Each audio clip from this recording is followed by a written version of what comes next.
it's can you justify going the speed you were going to the job you were going to. Dog in a tree, 170 mile an hour, not cool. Yeah, I think I always have this in my mind as worst case scenario, I'm going to have a crash and I'm going to stand in front of a judge. Yeah. What can I justify to the judge? Hi, I'm Geoff Buys Cars, and this is not my old touring car. This is another one that lives fairly locally, and this is Jake, and we're going to chat about touring cars.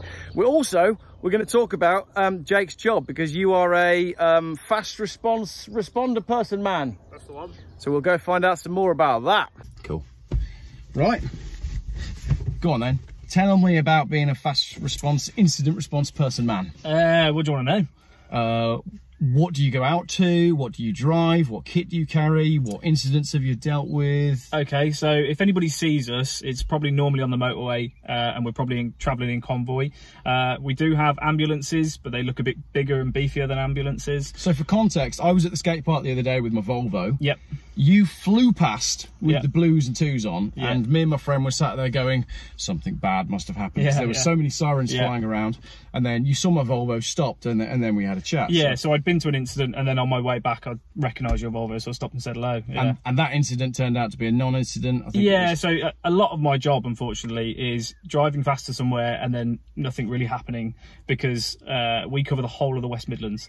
So a lot of the time our run times are an hour, 2 hours, and we'll get there and the party's over, so to speak. So a lot of the time we do the miles and then it's kind of all over. So that particular incident, it was all over when we arrived. Which is a good thing in some ways. Oh yeah, brilliant. If we turned up, if any of the people watching this interact with Hazardous Area Response Paramedics, something's probably gone very wrong. But so we go out to all kinds of stuff.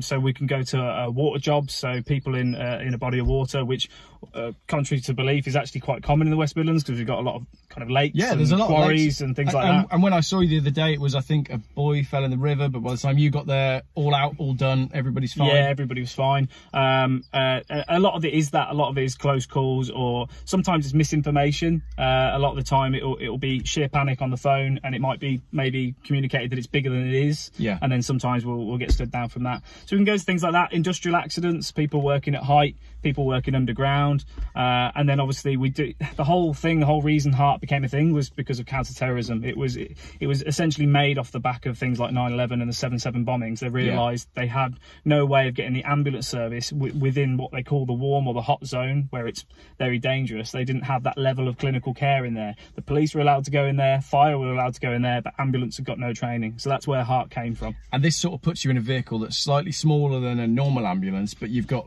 a wider scope of training and a wider scope of kit, right? Yeah, so it can do. So you saw me the other day and I was on one of our RRVs, so it was a VW T5. And so we have 4 of those. Yeah. And then we also have 3 bigger vehicles, which are essentially beefier ambulances. I think you saw one go past. Yeah, one of them flew past, so it's almost like a small truck. Yeah. That one. And again, all done up with incident response. And the problem was you were then parked near the skate park and we were having a chat. Yeah. Everybody was peering in going, oh no, somebody's died at the skate park. Yeah, that's the thing. No matter what I drive, whether I'm driving home in this or driving at work, it gets a lot of attention. Yeah. But yeah, the other vehicles are bigger. Essentially, we carry a lot of kit. None of our vehicles are what we call conveying vehicles. I can't take anyone to hospital. I've got no means of doing that. No space in the van to sit someone down, no stretcher. It is just full of a lot of the RRV kit that you saw the other day. A lot of that's my personal kit. So I'll have my... Did you ever watch Mr. Ben as a kid?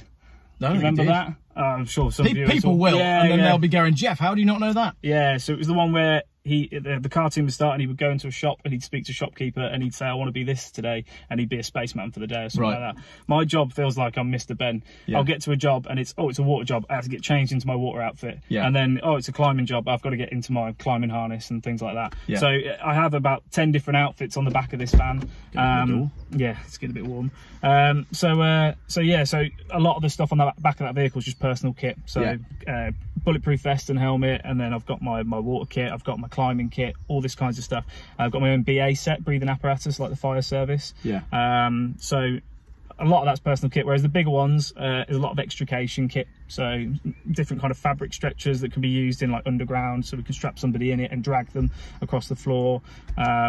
So yeah, that's the bulk of it. So I could say, what's your sort of what does a bread and butter day look like? But it seems like everything's varied. Yeah, very varied. So since so when I saw you, I think I was on my first of 3 shifts. So that was Sunday. Yeah. So that day, I was on what we call the trust car, which means I go out to see kind of your everyday patients to keep my clinical skills up. And then if there is a heart job like there was, you'll then get tasked to that. So that day I went to a few patients throughout the day, and then I was on Monday, Tuesday night. So Monday night, I was on what we call the team leader vehicle. So that's the boss of the team is on that vehicle. You're his driver for the evening. You're on a bigger vehicle. We didn't move for 12 hours. Really? Yeah. Okay. So Monday night I didn't move a muscle. And that's purely because no calls are coming in? Yeah, because we're held back. We're not going to go to such and such down the road with chest pain because we're held back for that big stuff. And then Tuesday night I was on the trust car again, so I was out again seeing normal patients. The rest of the team did have 2 call outs for heart jobs. Tell me what the HART is again. Hazardous Area Response Team. So when we say heart job, it's something that falls under our umbrella that tasks the whole team to go to it. So anywhere that sometimes it could be when we come to hazardous area, it could be as little as just a big car accident. Yeah, okay. You know, and they're just overwhelmed. So they see us as a team of 7 to 10 paramedics. We'll just send the heart team. Yeah. Especially if it's on the motorway or something like that, then it is a hazardous area. But we can go to all kinds of stuff. Yeah, okay. So, have you been, so with your climbing gear then, what sort of stuff would you need to go to for where you need to get your ropes out? Embankment. So they did one there last week. There was an embankment job. So if somebody goes walking on the Licky Hills, something like that, breaks their ankle and they're at the bottom of a steep hill, right? All of a sudden your normal ambulance isn't going to be able to cater. They might be able to walk to the patient and treat them, but how are they going to get them back to the ambulance? Yeah. So if it's a steep embankment, we've got all our rope work, and we can work with the fire service to get them up from the embankment. We've also got a Polaris, so like a 6-wheeled vehicle, off-road vehicle, which we carry on another vehicle. So depending on the job, that will be tasked to the job, and so then we can drive off-road and get to better access to patients. And I think you said the other day when we were chatting at the skate park that you had a day where you drove. Tell us about that, when you did hundreds of miles, all with the blue lights on. Yeah. And didn't actually have to deal with it. Didn't see a patient, didn't do anything. 350 miles on blue lights, that was that day. Yeah. And I'd probably done the least miles in the team. Me and my colleague were on the slowest vehicles of the team. He was driving the Polaris Carrier, so the vehicle that carries our 6-wheeler, and it's limited to, I think it's limited to like 65 on blue lights. Yeah. And it's basically a HGV. It's not quite, it's just under 7.5 ton. Yeah. But he had to drive that for 350 miles, and I had to follow in our original vehicle with him in case there's any issues. So we drove to the Peak District, and by the time we got there, the Mountain Rescue dealt with it. Yeah. And then we had a job in Hereford, so we blew it all the way to Hereford, and then, as you can imagine, in the time it takes us to get from Peak District to Hereford, that was dealt with. Yeah. And then we got another job in the Peak District. Talk to me about the stress that you feel when you're driving at high speed under blue lights, and how, when you first started, relative to how you feel now. You got a bit of experience under your belt. I think blue light driving, I think when you first start, it can be quite exciting. It's a novelty, isn't it? I think everyone has. I think everybody wants to have a go. Yeah, everyone wants to have a go. And then it's funny because when you start in the ambulance service, especially, you go onto ambulances which are slow, clunky. They've got no momentum whatsoever. They don't stop and they don't go. You can't get them up to a certain speed, and you quickly learn that, you know, being able to drive in blue lights isn't about driving fast. It's about making progress. Yeah, it's about not stopping. As I've kind of gradually moved on in my career, and now I'm on HART, where we have an opportunity to drive the RRVs. Yes, they are a little bit quicker.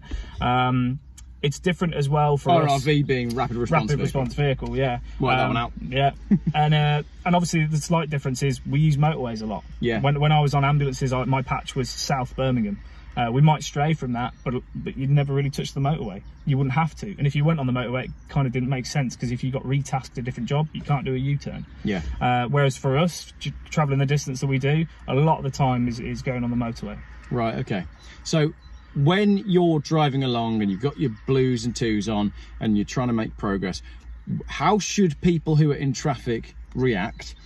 And how do they generally react? And what, as a response vehicle driver, what are the things that frustrate you about traffic behaviour and people's understanding of what they should and shouldn't do?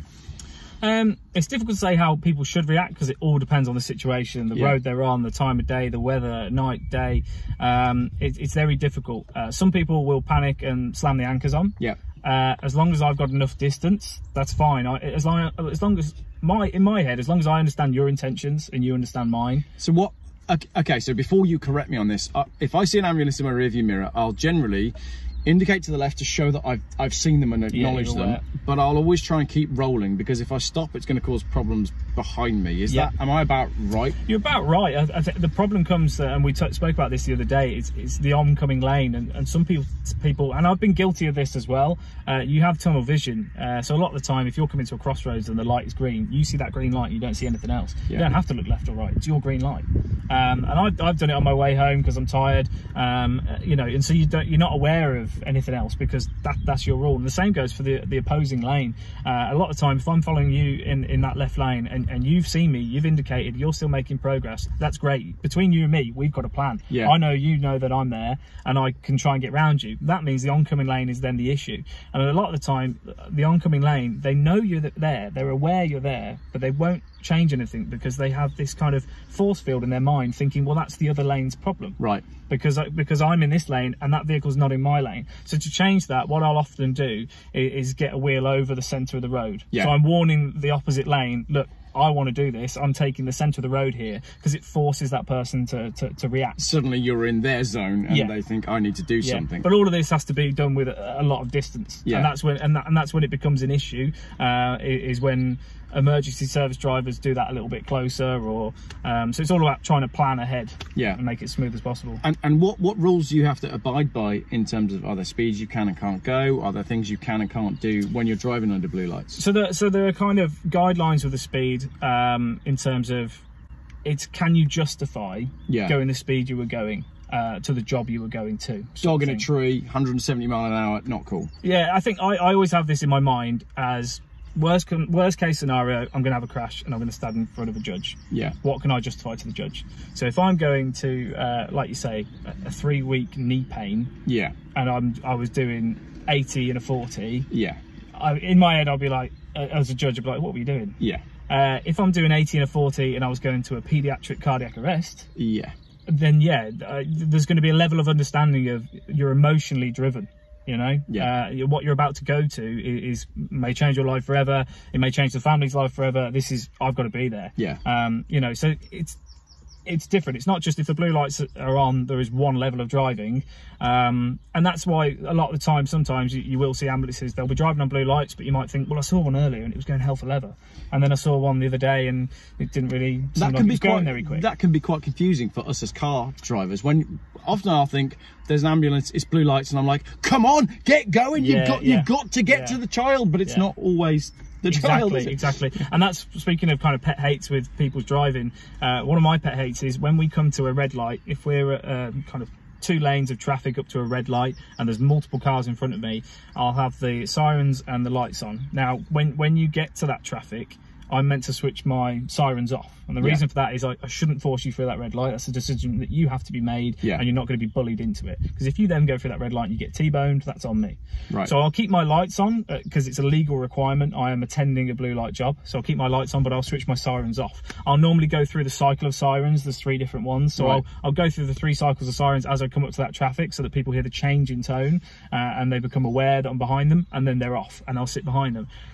That's where it becomes interesting, because then other traffic ahead of me feel the obligation to beep at each other and move out of the way, there's an ambulance coming, and that's where it becomes quite funny sometimes, because they're bullying each other out of the way and I'm there going, well, I'm just going to sit here until either the light goes green or there's space for me. If there's a space that I can get through, then the lights go on and I'll burn through the middle, or the light becomes green and then the sirens go back on. Got you. Okay, brilliant.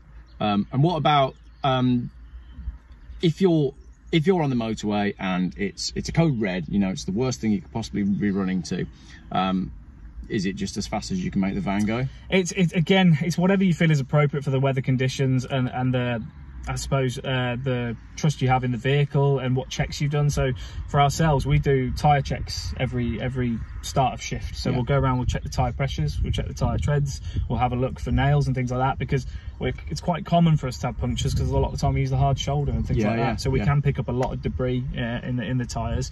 So it kind of comes down again to your own discretion in terms of the type of job you're going to, the type of road you're going on. So the roads are not nice, some of them. I wouldn't want to do above X amount of speed depending on the road.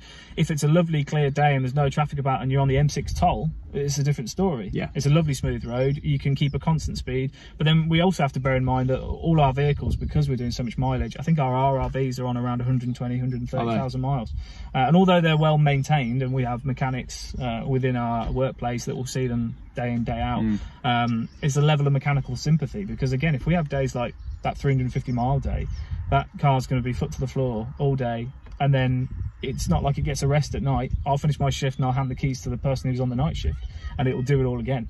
So those cars are sometimes just absolutely ragged 24/7 for weeks on end. So your day as to what you did there, 350 miles flat out all day with the blue lights on, and then get home, hand over the keys to the next shift, and they do roughly the same. They might well do, or they might not move. You can see where I'm going with this, can't you? Go on. Doesn't work for electric cars, does it? No, it doesn't. Funnily enough, after our last conversation, I was on the car on Tuesday night, and I thought, I'll just have a look at the MPG, and I didn't do much blue light driving, and when I did, most of it was kind of around town, so I didn't floor it. We didn't get a HART job that was far afield to do a high speed kind of down the motorway or anything like that, but even for the first half of the shift, I didn't have blue lights on for any of the things we were doing, and I was averaging 27 miles to the gallon. Okay, and that's from a 2 litre yeah, diesel I think there might be, they've got to be 1.9 or 2 litre turbo diesel, with a lot of weight, and that's the issue, is the weight. They've got loads of weight, and they're automatic as well. All our they're all auto. They're all auto. So I'd imagine they use a little bit more fuel as well. So that was driving reasonably. We did what we call site visits. So we go to a site that it's got potential for tourism or terrorist risk or something like that, to know our access and our egress. So we did a site visit that evening. We just drove in convoy to it at normal road speeds. So we did a lot of that for the first half of the shift. And I remember looking down and seeing 27 to the gallon, and then did a couple of blue light jobs in the morning, got back to base, and it dropped to about 23 miles to the gallon on average over the night. So it'd be interesting to see if I, out the door, had to blue light, how low it would go. But also, with it being, let's say you have an electric van, and many of these fleets want to move to electric vehicles, save the planet, all that sort of stuff. You move to your electric van, and then you've got 200 miles range at best. Then you load all your kit up. Then you drive under heavy conditions, a lot of stop-start, and then suddenly you realise that I don't want you to have an electric vehicle, because I want you to be able to get there for me. So it's an interesting conversation when you start. I noticed a lot of. I was in Cornwall the other day, and there was a fire response vehicle. Electric fire car. That makes a lot of sense, doesn't it? And I looked at it and I thought, that's bizarre, because A, taxpayers have paid for that, and as a result, it was more expensive than a petrol or a diesel, because it's an electric car.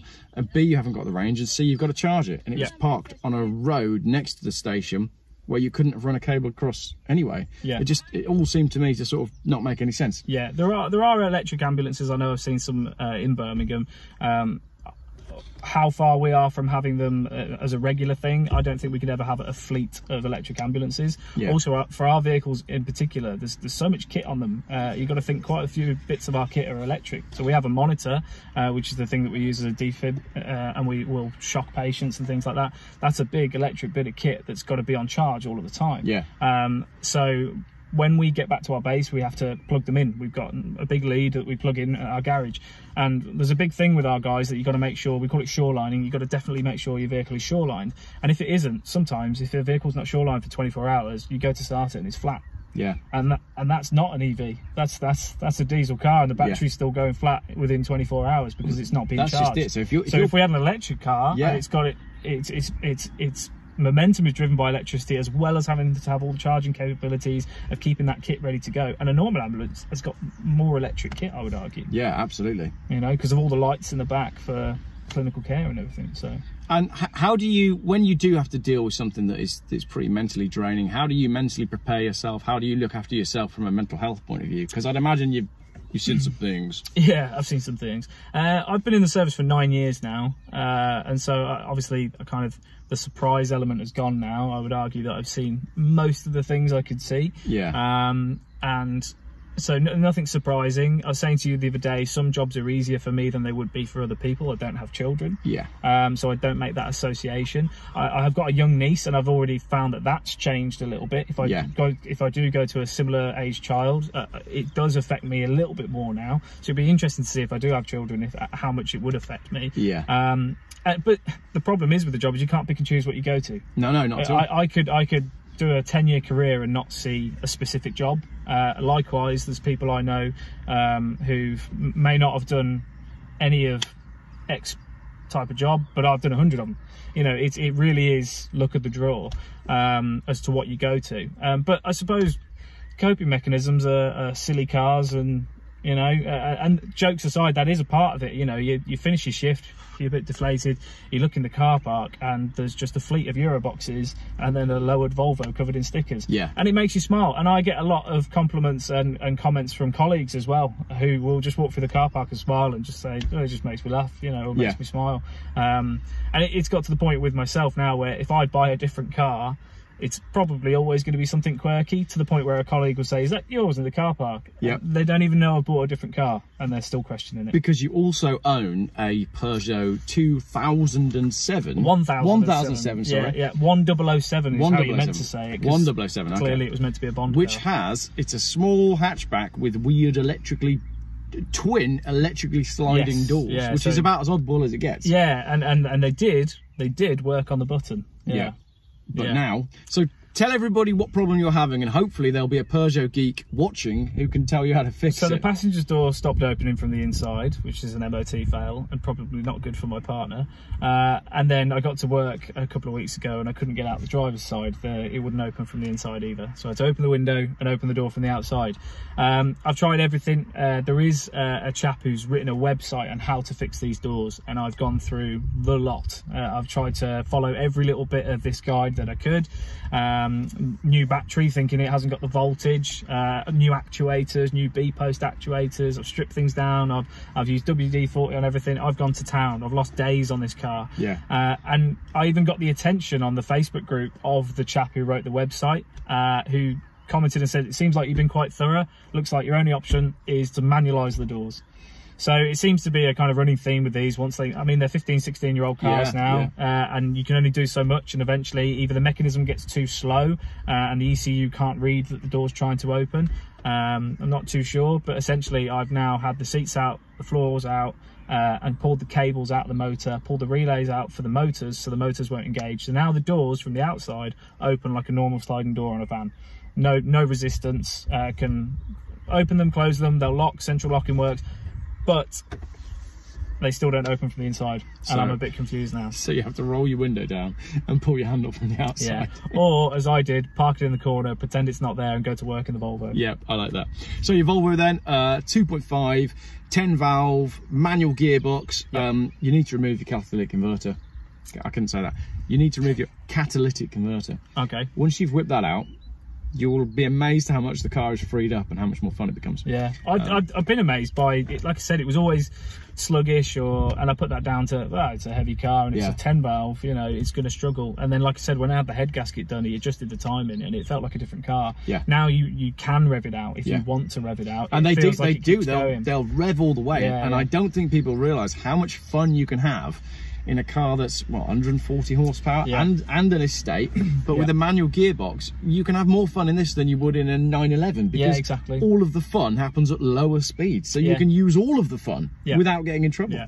And 5-cylinder noises as well. Absolutely. Yeah. So, white estate car, you bought it and then you just thought, I'm going to have to do the stickers. Yeah, so kept it white for 4 years. I've gone to Scotland in it and slept in the back of it for 10 days. It's been up and down the country. I bought it kind of on a whim. I wasn't looking for a Volvo. I had a little Peugeot 306 before, which was just a cheap from the scrappy car so that I could buy a house. Yeah. And then when I bought the house, and that car wasn't going to pass an MOT, so I went out and bought the first thing I could find that was remotely retro. And so it was kind of a bit of a joke. And then cars have come and gone since, and my plan was to sell the Volvo, and cars have come, stayed for a couple of months, and then cars have been sold again, because the Volvo just did everything other than the fuel. The Volvo did everything, and that's why I bought that Peugeot last year when the fuel went up in price. Yeah, it was getting a little bit silly, just at the time I was only driving to work and back and spending £100 a week on fuel. It was getting a bit silly, so I bought the Peugeot out of a profit of another project, and now that's giving me jip as well. Yeah. Got you. So you got coilovers on this? Yeah, so it's got coilovers on it. They are the cheapest ones I could find. I can't remember the name, but essentially if you type in Volvo 850 coilovers on eBay, they're either orange or blue, right? They're orange. Yeah, those are the ones. I know them well. Yeah, so it's on coilovers, and then it's on some, I suppose they came off of Vauxhall. The wheels came off of Vauxhall. Yeah, I was going to ask where they came from. Yeah, so they're often seen on like Ford Focuses. It's their steel wheel. So they're just 5-spoke steel wheels. I believe they're 16-inch wheels. I just didn't want to have, I didn't want to spend the money on 18s, or because it's silly money, and then I didn't want to spend the money on the tyres for 18s, but also the ride quality. I'm lowering it already. The whole point of this car, the whole reason I've kept it so long was probably comfort, and I'm taking that element away from it. So I thought I want to keep a little bit of you know, reliability. If I hit a pothole, it's not going to buckle a wheel or anything like that. So I went for the 15s. The wheels cost me 20 quid second hand, and then I invested money in getting them properly refurbed and put some good tyres on them, and I'm really happy with how it looks. A bit more meat on the wheel. I think it looks great, and from experience, when I had 17s and coilovers and my touring car was wound down to the max, bouncy is how I would describe it. I mean, this is bouncy the back already because it's wound all the way down at the back, so I definitely need to put that up. But yeah, I think the saving grace was a bit of profile on the tyre. Maybe someone in the comments can advise us some sort of springs to buy, because we've both been in the same position now. The race car always sat low at the back, and it was always incredibly bouncy, even wound right the way down on the coilovers, and with, I think I ended up using cut springs in the back as well. But we were running on Fiesta ST150 springs. But I think someone should find a really good rear spring to put on a lowered Volvo that doesn't give you that bouncing around. Someone in the comments will have the solution, and then we'll know. And then they'll probably be like, oh, you need this spring and it's £250 a corner. But apparently I don't like comfort, because I'm about to do something silly to the Peugeot as well. And then I also have a third car. I've got a Mark 1 MR2, which is also on coilovers. What's your plan for the Peugeot? The plan for the Peugeot, it was to sell it initially, but of all people, my sensible dad has talked me into finishing what I started. So when I bought the car, I found some wheels that I thought would look really good on it, which come from a Citroen Cactus. So they're the same fitment, so they'll bolt straight on. So they're an inch bigger, so I'll need a set of tyres. And then I did go searching to see if they make coilovers for a Peugeot 1007. Funnily enough, they don't, but I did find somebody that found that the suspension was the same as a Citroen C3, so I went looking for those. Again, not a common car to lower, but I found a set on Facebook Marketplace for cheap and snapped them up. And they're in a box somewhere in my loft, and at some point when the car's got the doors fixed and MOT'd, I am kind of leaning towards, when all that's done, we'll revisit it here. We'll have a good look around that car. I think it'll be an interesting one for you to review, and because it's a love-hate relationship, and it's I love and hate it. There's some really good qualities about that car, and there's some really bad ones. But it's a really weird, big, small car. And it's very practical. I like it. I like oddball stuff, and you don't see them every day. No, you don't. It's the sort of thing where if one popped up on eBay cheap enough, I'd go for it out of curiosity, like probably you did. That's exactly what I did. And the thing is, I bought mine at a premium because it was a 1.4 HDI. And I bought it when the fuel crisis was happening, so every small diesel engine car flew up in value. So I think I paid about £1,500 for that, and I know I'm not going to get £1,500 for it. And I think that's part of the reason there's this little devil at the back of my head saying, slam it and put some wheels on it. You're already making a loss. Do something fun. You already got rid of the electric doors. Why not?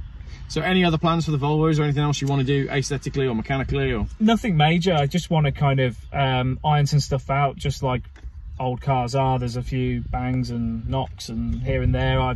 There's a few advisories on the MOT that I can look into this summer and have a play with. So yeah, it's just kind of iron a few things out. What's the mileage on? The mileage says 142,000. But it stopped working when? So it stopped when I bought it. The odometer didn't work. It was the first thing I fixed. So I'm assured that the previous owner was an elderly couple, and they did approximately 5,000 miles a year, and the odometer hadn't worked for 3 years. maybe 15,000, maybe 50,000. I don't know. But it did have the, like I said, this winter just gone, we did the head gasket. The winter before, we did cam belt. Oh, okay, fine. So a couple of big jobs there. Yeah, 100%. Yeah. So the money's been spent on this. Yeah. And I know I'm not going to keep this car forever. At some point, you probably will get a phone call. But I definitely want to keep it for at least this show season this year. Yeah. But maybe the end of this year, it might be time, unfortunately. What shows you got coming up? I'm not entirely sure. I keep my eye on the Wheels on Wednesday stuff in Worcester, but unfortunately the next one they're doing, I'm working away for, so I won't be able to do that one. Yeah. So I'll just take it to as many as I can. So if you've got any ideas, or if you're going to, I think I need to host one. That's a great idea. I think it's about time that I found a field. Yeah. And set a date. Well, if you need a flagship car, well, we've already got 2 cars at this show here, yeah. So you know, I'm sure other Geoffistas would love to bring their car to a Geoff show. Yeah. So maybe that's the next thing. Maybe I need to do that. Let us know in the comments if you want to come and see Jake's car and my car and have a coffee and have a chat and talk cars. Sounds good. That'd be cool, wouldn't it? Yeah. More laid back. I find a lot of the car shows too serious, or too supercar-y, yeah, or too snobby, or too chavvy. It has been difficult. I think post-COVID, yeah, a lot of the shows that I originally went to for kind of classic cars, retro cars, anything like that, there has been a change. Yeah. Everybody's finished their projects, be it new cars or old cars, which is lovely in terms of the amount of cars that go. Yeah. So you find that your time is better spent. However, there's a lot more modern stuff, which I mean, I can understand and appreciate certain cars. I don't really want to look at 1 series and Golfs though. Yeah, this is it. I think my issue is when 20 of the same thing turn up. Yeah. You know, I won't mention any cars to upset anyone. But if you've got a German hatchback, then you're probably one of them. But yeah, so I think if you did a show, I think it'd be interesting, because I think obviously everyone follows your page for the like-minded, you know, opinion on cars. So it'd be interesting, because I'd like to think everybody that came would be there for the. I'd be worried that I'd put in all the hype and all the effort, and then I'd set a table up with a load of cakes, and I'd just be stood there eating cake on my own. It'd be really quiet with you with a party popper. Yeah. But to be fair, if it's just me with a party popper and eating cakes, then it's not a bad day. Everybody else misses out, don't they? 100%. I think that could go quite well. All right. So we have 200 French fancies, and if you get there on time, you can have one. Yeah. If not, me and you will eat them. Yeah. All right, great. Thanks everybody for watching. I hope you enjoyed Jake's sort of input. I think it's really interesting to see what you do and with the instant response and all that sort of stuff. And obviously you're another Volvo nutter. So did your glove box work? Bloody hell, your glove box works. But it did work. You spoke too soon. There is no, I fixed it. It's fine. Lovely. Thanks for coming down. Thanks for showing me your car. No worries. I appreciate that, and we'll see you again when you get the Peugeot done. Will indeed. Cool, man.